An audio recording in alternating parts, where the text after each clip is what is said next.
Thibault Maisonneuve, vous recevez ce matin Stéphane Ravier, sénateur Rassemblement National des Bouches-du-Rhône et candidat aux élections municipales 2020 à Marseille. Bonjour Stéphane Ravier, merci d'être sur France Bleu Provence.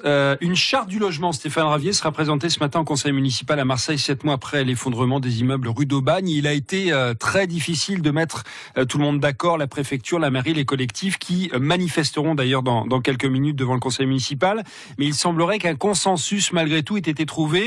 Pas question de différencier les statuts des personnes à reloger, qu'elles soient ou non sans papier, et ces relogements se feront sans arrêté d'insalubrité. Est-ce que vous voterez oui ou non cette charte, Stéphane Ravier ?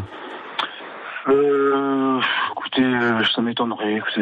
Cette charte, c'est vraiment le minimum syndical. Quand il y a autant d'intervenants pour mettre tout le monde d'accord, les mesures... C'est la règle dans une démocratie. Ne sont en réalité pas prises. Le point positif que je remarque, c'est que la ville avoue qu'il aura fallu attendre l'effondrement de ces deux immeubles et ces 8 morts pour qu'elle prenne conscience de la réalité de l'état d'insalubrité de nombreux immeubles à Marseille, et pas seulement d'ailleurs dans le centre-ville. Alors, on discute, on réunit, on pond une charte. C'est fait un petit peu pour calmer tout le monde, mais ça n'agit pas encore une fois dans le fond. L'idée, c'est quand même précisément d'agir. Vous-même qui dénoncez l'habitat indigne, alors qu'une charte de relogement est écrite, il serait peut-être temps de la signer. Oui, on va favoriser, on va inciter, on va proposer, mais en réalité, on n'agit pas sur le fond. Et encore une fois, on réagit dans l'urgence. De la même manière que... Vous pourriez, venir, Stéphane Ravier. Stéphane Ravier, imaginons que vous soyez maire de Marseille. Stéphane Ravier, imaginons que vous soyez maire de Marseille. Vous pouvez venir à bout de l'habitat indigne ? Non, mais écoutez, faire croire aux Marseillais que la ville seule va pouvoir se sortir de cette problématique gravissime, oui, en éditant une charte, c'est se moquer du monde.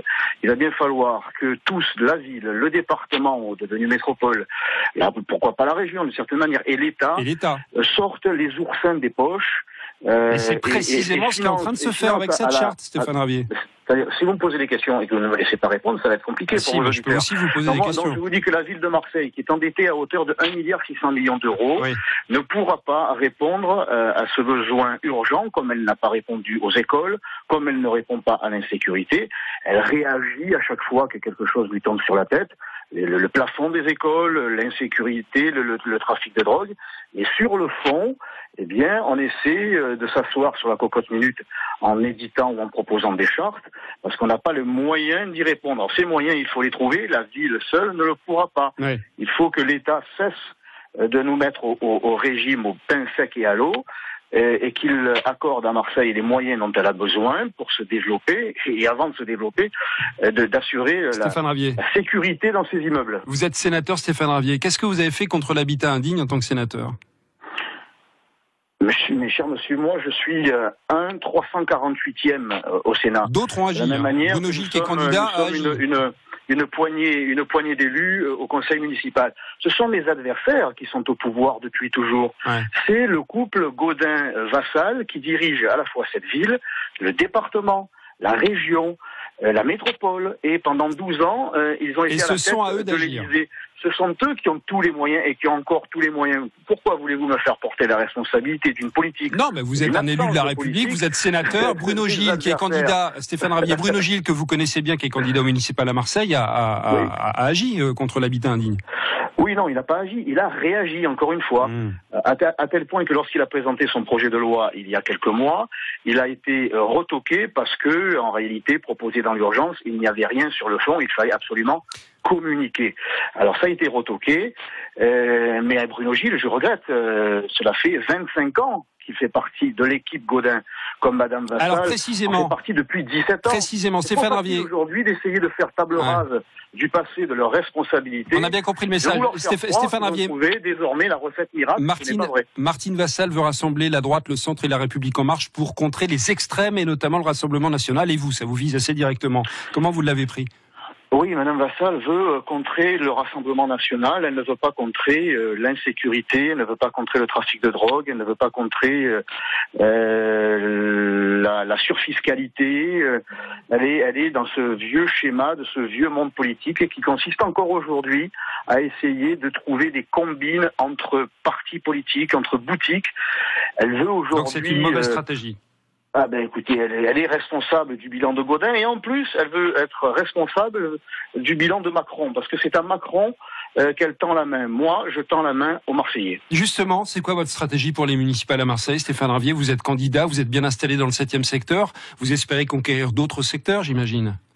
Bien sûr, oui, parce que nous espérons conquérir Marseille dans l'intérêt des Marseillais. Y compris la mairie centrale, parce qu'il y a beaucoup d'élus Rassemblement National à la région qui disent que c'est mission impossible de prendre la mairie centrale de Marseille. Et vous le savez peut-être, non? Ah, mais peut-être qu'ils ne sont pas Marseillais, et qu'ils ne connaissent pas Marseille, et qu'ils ne connaissent pas notre implantation, et peut-être ont-ils oublié que nous avons réalisé 26% à l'occasion de ces élections européennes, que nous sommes largement en tête, parce que nous ne sommes pas, nous, dans l'idéologie, nous sommes dans le concret, dans les mairies des 13e et 14e arrondissements. Nous avons beaucoup travaillé avec Madame Dangio et son équipe, et les résultats sont là. Nous ne sommes pas, encore une fois, dans les incantations ou dans les combines d'arrière. Il y a d'autres villes dans les Bouches-du-Rhône que vous visez?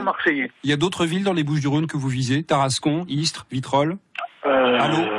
Tarascon, Istres, Vitrolles, Marignane, Salon, Berre, il y en a beaucoup, parce que la même politique a été appliquée dans ces villes par la même équipe de Vassal, Gaudin, Macron, et d'ailleurs, ils veulent tous se rassembler pour sauver leur siège, mais pas pour Donc sauver vous pensez que ce sera en réaction leur ville qu'on voterait pour un Rassemblement National?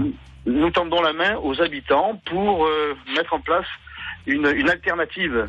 C'est là notre seule stratégie. Une dernière question, Stéphane Ravier. Il y a 3 collaborateurs du groupe Rassemblement National au Conseil régional qui ont été placés en garde à vue pour des soupçons de détournement de fonds publics il y a une semaine. Une femme et 2 hommes qui auraient réussi à contourner le système de pointage imposé à tous les fonctionnaires de la collectivité en touchant des indemnités. Comment vous le prenez? Ça fait désordre un peu, non? Ce n'est pas exactement 3 conseillers, 3 collaborateurs, mais 3 anciens collaborateurs. Et cette affaire a été portée à la connaissance de la direction du Conseil régional par le Rassemblement national lui-même et par la voix du président du groupe, Frédéric Boccaliti. Lorsqu'il a été informé de cette possible pratique, il en a informé, je crois, le président de la région pour que des mesures soient prises. Nous, dès qu'il y a ce genre d'agissement présumé, eh bien, nous le dénonçons. Et vous le faites ce matin, Stéphane Ravier, sénateur Rassemblement National des Bouches-du-Rhône sur France Bleu Provence. Merci beaucoup, bon conseil municipal.